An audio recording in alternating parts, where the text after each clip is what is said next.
My husky Max lunged at my briefcase at 6:47 a.m. on a Tuesday morning, clamped his jaws around the leather handle, and ripped it clean off with a violence I didn't know he possessed. He'd never been aggressive, not once in the 5 years I'd had him. Max was the kind of dog that let toddlers climb on him at the dog park, who'd roll over for belly rubs from strangers who whimpered if you raised your voice even slightly. But that morning, standing between me and my bedroom door with his teeth bared and his ears flat against his skull, he looked like a different animal entirely. Max? What the hell? I grabbed for the briefcase, tried to pull it away from him. He yanked harder, shaking his head violently the way he did with rope toys, and the entire handle tore free. $300 worth of Italian leather destroyed. I had a presentation at 900 a.m. 6 months of work on a comprehensive rebranding campaign for Meridian Pharmaceuticals. Our biggest client, my boss, Robert Henderson, had made it crystal clear over the past week. This presentation would determine whether I got promoted to senior creative director or stayed stuck as an associate for another year. Make or break, Marcus, he'd said yesterday, tapping his pen against my desk. Don't let me down. I couldn't afford to be late. I definitely couldn't afford to miss it entirely. Move, I used my firm voice, the one that always worked when Max was being stubborn about coming inside from the backyard. He didn't move. Instead, he pressed himself wider against the door, his body a solid 70 lb barrier between me and the hallway. The growl that came from his throat was low, primal, nothing like the playful sounds he made during fetch. This was a warning. I grabbed my laptop bag from the chair, thinking I'd just shove everything into that instead. The moment I picked it up, Max lunged forward and snatched it from my hands. He shook it so hard my laptop went flying, hit the floor with a sickening crack. Are you insane? My voice came out louder than I meant. That's my work. I need that. My phone started ringing. Jake, my coworker, my best friend since college orientation when we'd both gotten lost trying to find the economics building and ended up at a frat party instead. We'd been hired at Morrison Creative Agency the same week, suffered through the same soul-crushing training sessions, covered for each other through hangovers and family emergencies. And that time, Jake accidentally sent a client email to the entire company. Dude, where are you? Jake's voice had that edge it got when he was stressed. Henderson's already setting up the conference room. You know how he gets when my dog just went psycho. I'm not kidding, Jake. He destroyed my briefcase, my laptop bag. I can't get past him to even leave my bedroom. Jake laughed. It sounded tiny through the phone speaker. Your dog ate your homework? That's the best excuse you've got. I'm serious. He's blocking the door. He won't let me leave. I've never seen him like this. Man, you've got like 20 minutes before Henderson completely loses it. Client's supposed to arrive at 8:45. You need to... I know. Just tell him I'm coming. Give me 15 minutes. I hung up and turned to Max. He was sitting now, but still directly in front of the door. His ice blue eyes locked on me with an intensity that made my skin prickle. I'd read somewhere that dogs could sense things humans couldn't. Storms, earthquakes, seizures. But this felt different. This felt deliberate. I tried a different approach.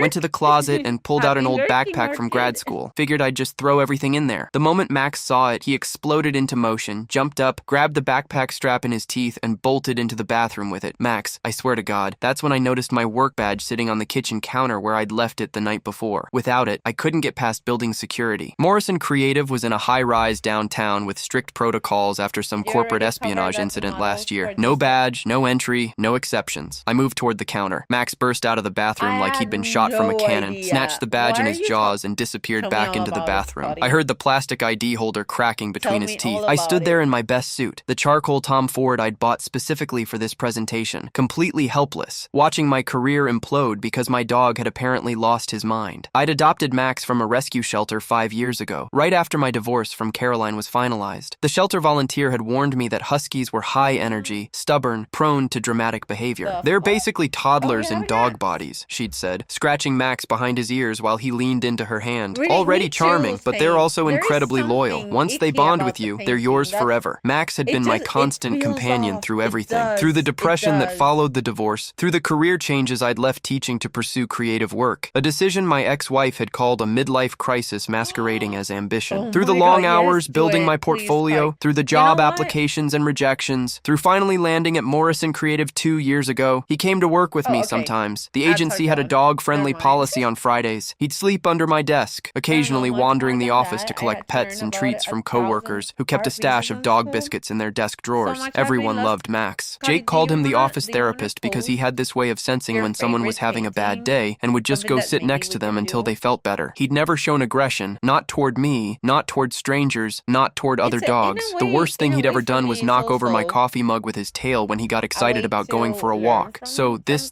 snarling, briefcase-destroying, badge-stealing behavior was completely alien. I looked at my phone. 7:34 9:04 a.m. The presentation started at 9 brine. I needed to leave now if I wanted to beat downtown traffic, get set up in the conference room, run through my slides one last time. But Max was still guarding that bathroom like it contained the crown jewels. I had no choice. I called Henderson. Robert, I'm really sorry, but I can't make it in. I'm sick. Food poisoning. I think it hit me hard this morning. The lie tasted bitter. I'd never called in sick for something important before. Never missed a deadline. Never bailed on a client meeting. Henderson's sigh came through the phone like a punctured tire. Marcus, this is really bad timing. The Meridian people are already in the car. I've got the entire executive team clearing their schedules for this. I know. I'm so sorry. I can't. At least that part was true. We'll have to reschedule. I'll tell them you have the flu or something. Try to push it to next week. His voice was tight with the kind of controlled anger that was somehow worse than yelling. Get better. Rest up. He hung up without saying goodbye. I stood there in my suit, my destroyed briefcase on the floor, my laptop probably cracked beyond repair, my work badge currently being used as a chew toy by my insane dog. I just torpedoed 6 months of work, possibly my entire career trajectory, because I couldn't physically leave my apartment. Max emerged from the bathroom, my badge still in his mouth, but no longer chewing on it. He walked over to me, dropped the badge at my feet, surprisingly gently, and then just sat there staring at me with those unsettling blue eyes. Are you happy now? I asked him. Are you satisfied? He didn't wag his tail, didn't pant or lick my hand or do any of the normal dog things, just sat watching, waiting. I picked up the badge. The plastic was cracked, but still intact. My photo and name visible through the teeth marks. I tossed it onto the couch and started peeling off my suit jacket. If I wasn't going to work, there was no point in wearing $600 worth of tailored wool. My phone rang again. 8:47 a.m. Henderson's name on the screen. I almost didn't answer. Figured he was calling to officially fire me, but something made me pick up. Don't come in. His voice was barely above a whisper, shaking so badly I almost couldn't understand him. Marcus, don't come in. Don't come anywhere near the building. My stomach dropped. What? Why? What happened? He couldn't finish the sentence. I heard him making sounds that might have been breathing or might have been sobbing. There's been an incident. What kind of incident? Robert, what's going on? A gas leak from the overnight construction on the 3rd floor. They were installing new ventilation systems. Something went wrong. The maintenance crew found another broken sound. Marcus, everyone who came to the morning meeting is dead. The world tilted. I sat down hard on the edge of my bed. What? Jake, Sarah, Tom, Rebecca, everyone from Creative, the Meridian clients, 17 people total, carbon monoxide from a faulty connection in the ventilation line. They think it started leaking around 6 Marn this morning before anyone arrived. By the time people started feeling symptoms during the meeting, it was too late. They said it looked like everyone just fell asleep, but they didn't wake up. The phone slipped from my hand, clattered onto the floor. I looked at Max. He was still sitting in the doorway, perfectly still. Those ice blue eyes fixed on me like he'd known all along exactly what he was doing. I didn't move for a long time. Couldn't process what Henderson had said. 17 people dead. Jake dead because of a gas leak I would have walked directly into if Max hadn't physically prevented me from leaving. My phone buzzed with incoming texts. I picked it up with shaking hands. Sarah's girlfriend. Have you heard from Sarah? She's not answering her phone. Tom's wife. Tom didn't come home for lunch. Do you know what's happening at the office? Jake's mom. Marcus, please call me. The police just came to my house. They won't tell me anything except there was an accident. Is Jake okay? Please tell me my son is okay. I couldn't answer any of them. Couldn't form words. Max walked over and put his head on my knee. Not demanding attention. Not playful. Just present. Solid. Real. I put my hand on his head. Felt the soft fur. The warmth. How did you know? I whispered. How the hell did you know? The news broke on television about an hour later. I sat on my couch watching the live coverage. Max pressed against my leg as reporters stood outside Morrison Creative's building talking about the tragic workplace accident and ongoing investigation into safety protocol violations. The names started coming out around noon. Jake Montgomery, 29, creative associate. Sarah Chen, 31, senior copywriter. Tom Reeves, 44, art director. Rebecca Foster, 38, account manager. Jake's face appeared on the screen. His LinkedIn photo, the one where he was wearing that ridiculous bow tie he'd thought made him look sophisticated and approachable. I'd taken that photo for him in the office break room, made him pose 17 different ways until we got one he liked. My phone rang. Henderson again. Marcus. His voice sounded like it had aged 20 years. I just wanted to check on you, make sure you knew. The police might contact you for a statement since you were scheduled to be there. How are you alive? I asked. The question came out harsher than I meant. I was in my office making copies of the presentation materials. Different ventilation system. By the time I came down the hall, people were all ready. I tried to help, tried to wake them up, but they were all just... He broke off. The paramedic said if I'd been in that conference room 5 minutes longer, I'd be dead too. Jesus, why weren't you there, Marcus? And I want the real reason, not food poisoning. I looked at Max. My dog wouldn't let me leave my apartment. I know how that sounds, but he blocked the door, destroyed everything I needed to get to work. I thought he'd gone crazy. Silence on the other end. Then dogs can smell carbon monoxide. Did you know that? I just learned it from one of the paramedics. They use detection dogs for gas leaks sometimes. sometimes. Their sense of smell is so sensitive they can detect it in concentrations humans can't even measure. Our building's ventilation system, I said slowly, understanding. It's connected to the whole complex. My apartment is in the same building as the office, just different floors. Your dog smelled it through the vents. Henderson said he knew. Somehow he knew that if you left your apartment and went to the office, you'd die. Detective Maria Santos came to my apartment that evening. She was in her mid-40s, wearing a blazer that had seen better days, carrying a notebook with pages bent at the corners. 15 years in homicide, now doing workplace fatality investigations. She introduced herself. I need to ask you about this morning. I told her everything. The destroyed briefcase, the stolen badge, Max's unusual aggression, how I'd called in sick because I physically couldn't leave. She wrote it all down, her expression neutral. And you've never experienced this behavior from your dog before? Never. He's the gentlest dog I've ever known. Mr. Chen, I'm going to be honest with you. This case is strange. The carbon monoxide leak was from a construction error. Someone connected the ventilation lines incorrectly during overnight work. But the timing is what bothers me. The leak started at approximately 5:47 a.m. Your first interaction with your dog exhibiting unusual behavior was at 6:47 a.m. According to your phone records showing when you called your coworker, that's exactly 1 hour after the leak began. I don't understand what you're saying. I'm saying your dog detected something an hour after it started before it reached concentrations that would register on standard carbon monoxide detectors. We checked your apartment. You don't have a CO detector, by the way. You should really install one. But even if you did, it wouldn't have alarmed yet. The levels in your apartment at that time were elevated, but not immediately dangerous. But your dog knew. He sensed something was wrong before any human or device would have detected it. She looked at Max, who was lying on his bed in the corner watching us. Dogs have about 220 million olfactory receptors. Humans have about 5 million. There are documented cases of dogs detecting gas leaks, alerting their owners to carbon monoxide poisoning, even sensing seizures or diabetic emergencies before they happen. But this is the first time I've seen a dog prevent someone from walking into a lethal exposure. So, he saved my life. He absolutely saved your life. If you'd gone to that office, you'd be dead. The forensic team said everyone in that conference room died between 8:52 and 9:04 a.m. You would have arrived right in that window. My hands started shaking. I clasped them together to make it stop. I know this is difficult, Detective Santos said, not unkindly, but I need you to understand how serious this is. The construction company, Hartwell and Sons, they're facing negligent homicide charges, 17 counts. The project manager who approved the faulty connection is going to prison. But we also need to understand how this happened, how the leak went undetected for so long. What about building management? Don't they have safety protocols? They do, and they failed. The overnight security guard was supposed to do a walk through every 2 hours. He didn't. He was watching Netflix in the security office. We have the footage. He's been fired and is facing charges as well. She closed her notebook. The building's management company is going to be sued into oblivion. Morrison Creative is already preparing a massive wrongful death lawsuit. She stood to leave, then paused. Mr. Chen, one more thing. The ventilation system in your apartment is connected to the same main system as the office. The levels in your apartment were high enough that if you'd stayed home all day, you might have gotten sick. Maybe severely sick, but probably not fatal. But the office conference room was directly above where the faulty connection was made. The concentration there was immediately lethal. After she left, I sat on the floor next to Max's bed. He lifted his head, and I scratched behind his ears the way he liked. You knew, I whispered. You smelled it in our apartment, and you knew if I went to work, I'd walk right into the worst of it. He licked my hand once, then put his head back down. Jake's funeral was on Saturday. His mother, Patricia Montgomery, was a woman I'd met dozens of times over the years. At Jake's birthday parties, at his graduation, once at Christmas when I didn't have anywhere else to go, and Jake insisted I come home with him. She'd always treated me like a second son. She looked hollow at the funeral, empty. Her husband held her up during the service, but I could see her legs shaking. I almost didn't approach her afterward. What do you say to someone whose child is dead, especially when you should have been dead too? When the only reason you're alive is a twist of fate and an intuitive dog. But she found me first, grabbed my hand after the graveside service, her grip surprisingly strong. I heard about your dog, she said. Her voice was rough, scraped raw from crying. Jake's girlfriend told me about how Max wouldn't let you leave. Mrs. Montgomery, I'm so sorry. I should have been there. If I'd been there, maybe I could have stopped. She squeezed my hand harder. Don't you dare feel guilty for being alive. Jake would have hated that. You know what he would have said? He would have said this was the most Jake thing ever. His best friend missing death because of a crazy dog story. She pulled me into a hug and I felt her shaking. You're alive, she whispered. That matters. That means something. Promise me you'll remember that. I promise. The investigation took 3 months. By the end, 15 people and 2 companies had been charged with various crimes, ranging from negligent homicide to criminal negligence to falsifying safety records. The construction project manager David Hartwell got 11 years in prison. The overnight security guard Marcus Webb, which made every news article weird to read given my name, got 3 years. The building management company, Prestige Property Group, was sued for $350 $240 million by the victims' families and folded entirely. Morrison Creative never reopened. Henderson tried to salvage it, tried to move to a different location, but nobody wanted to work there anymore. The company was synonymous with death. He sold the client list to a competitor and retired early. I couldn't go back to creative work. Every time I tried to work on a campaign, tried to think about branding and messaging and target demographics, I'd see Jake's face, hear Sarah's laugh, remember Tom showing me photos of his kids, but I couldn't just do nothing. I'd been researching for 2 weeks when I found Dr. Rebecca Walsh, a veterinary behaviorist who'd published several papers on canine detection abilities. She worked at UC Davis, ran a program training service dogs for medical alert tasks. Dogs detecting gas leaks isn't new, she told me over Zoom, her office wall covered in photos of dogs in training vests. But what your dog did, that level of insistence, that understanding that the danger wasn't immediate, but would be if you left, that's remarkable. That's reasoning. That's communication. Can other dogs do this? Can they be trained to do this? Potentially. Dogs are already used for detecting explosives, drugs, accelerants, and arson investigations. Some are trained to detect certain cancers, to alert to oncoming seizures or diabetic emergencies. Gas leak detection is less common, but absolutely possible, especially in commercial settings where leaks could be catastrophic. What if I wanted to start a company training dogs specifically for gas detection in office buildings? She leaned forward, interested now. That would be innovative. Most commercial buildings rely on electronic detectors, but those have limitations. They can malfunction, run out of battery, get covered in dust. A trained dog, especially one that bonds with the building security team, could be a valuable additional layer of safety. Would you help me consult on the training protocols? I'd love to. K9. Guard Solutions launched 7 months after the Morrison Creative tragedy. I used most of my savings and a small business loan. Dr. Walsh helped design the training program. We started with rescue dogs. Most of them, like Max, were considered difficult or high energy or unsuitable for typical adoption. Turns out those traits made them perfect for detection work. Our first client was a tech startup in San Jose that had recently moved into an old building with questionable infrastructure. They hired us as much for the PR. Innovative company uses cutting-edge safety technology as for actual safety concerns. But then it happened. Zeus, a German shepherd we'd trained for 3 months, started alerting at 4:23 a.m. during a night security shift, barking at a specific wall panel, refusing to move. The security guard initially thought Zeus was malfunctioning. That's actually the term he used, like Zeus was a robot, but he called the emergency number we'd provided. We contacted the gas company. They sent a crew within an hour. They found a hairline fracture and a natural gas line inside the wall. Not leaking yet, but close. Another few days of pressure changes, of building temperature fluctuations, and it would have ruptured. The building had over 200 people working there daily. Zeus had prevented another Morrison Creative. After that, we couldn't train dogs fast enough. Companies lined up. Building management firms added us to their standard safety protocols. We expanded to Los Angeles, Seattle, Phoenix, Denver. Max came to every installation, every training session. Officially, he was our quality control specialist. Unofficially, he was our proof of concept, the dog that had started it all. 3 years after the incident, I got a call from Patricia Montgomery. I wanted you to know, she said, that we're using the settlement money from the lawsuit to start a foundation, the Jake Montgomery Workplace Safety Foundation. We're going to fund research into better detection systems, lobby for stricter safety regulations, provide support for families affected by workplace accidents. That's wonderful. Mrs. Montgomery and I wanted to ask if Canine Guard Solutions would be interested in partnering with us, maybe provide trained dogs to buildings that can't afford them otherwise. Schools, community centers, nonprofit offices. Yes, absolutely. Yes, Jake would have loved this, she said softly. He would have thought it was ridiculous and perfect that his death led to an army of safety dogs. You know, he always wanted a dog, but his apartment didn't allow them. I didn't know that. There were probably 1,000 things I didn't know about Jake. Would never get to learn now. We'll make sure his name is on every dog we donate. I told her every single one. Last month, we caught our 43rd gas leak before it became a catastrophe. A golden retriever named Luna alerted to a faulty connection in a hospital's maintenance area at 2:17 a.m. The hospital maintenance chief initially didn't believe it. The electronic sensors showed nothing wrong, but they checked anyway, found the leak, fixed it before the morning shift started, before hundreds of patients and staff could have been exposed. Luna's handler sent me a photo. She was wearing a vest that said K9 Guard Solutions, Jake Montgomery Memorial Program. I keep that photo on my office wall right next to the destroyed briefcase from that Tuesday morning 5 years ago. The leather is still torn, the teeth marks still visible, the handle completely separated from the bag. Sometimes clients ask about it. Why do you keep a destroyed briefcase? Because that's the briefcase my dog attacked to prevent me from going to work the day 17 people died from carbon monoxide poisoning. That's the briefcase that saved my life. They usually go quiet after that. Then they sign the contract. Max is 9 now. He's slower than he used to be, sleeps more, doesn't come to every installation anymore, but he's still the gentlest dog I've ever known. Still lets kids pull his tail at the park. Still whimpers suffers if I raise my voice. But sometimes in the middle of the night, I'll wake up and find him sitting by my bedroom door, just sitting, watching, like he's still on guard, still protecting me from invisible threats I can't sense. It's okay, buddy. I'll tell him. We're safe. I'm safe. He'll wag his tail once, then come back to bed. I've learned to trust that instinct, that vigilance, because 5 years ago, my dog's bizarre, destructive behavior seemed like the worst possible thing that could happen to my career, my life, my future. Turns out, it was the greatest gift I could have received. Jake's mom was right. He would have thought this whole thing was ridiculous. The most Jake story ever, surviving death because your dog wouldn't let you leave for work. But I know what Jake would say if he could see Canine Guard Solutions now. See the 43 leaks we've caught. See the lives we've saved. See, man, I told you that you'd figure out what you were meant to do. Just took a crazy dog to show you. I keep that destroyed briefcase in my office as a reminder. Sometimes the biggest inconvenience is the greatest gift. Sometimes the thing that seems like disaster is actually salvation. Sometimes you should trust your dog when he refuses to let you walk toward death, even if it costs you everything you thought you wanted. And mostly, I keep it to remember that 17 people died so I could learn what my life was supposed to be about. That's not survivor's guilt. Dr. Walsh says I should stop calling it that. It's survivor's responsibility. They died. I didn't. Max made sure of that. So now I make sure other dogs can do for other people what Max did for me. That's what the briefcase means. That's what Max's teeth marks represent. It's not destruction. It's salvation. And every single day I'm grateful my dog knew something I didn't. That sometimes staying home saves your life. And sometimes the greatest act of love is preventing someone from walking toward death, even when they don't understand why. Always trust your dog. Always.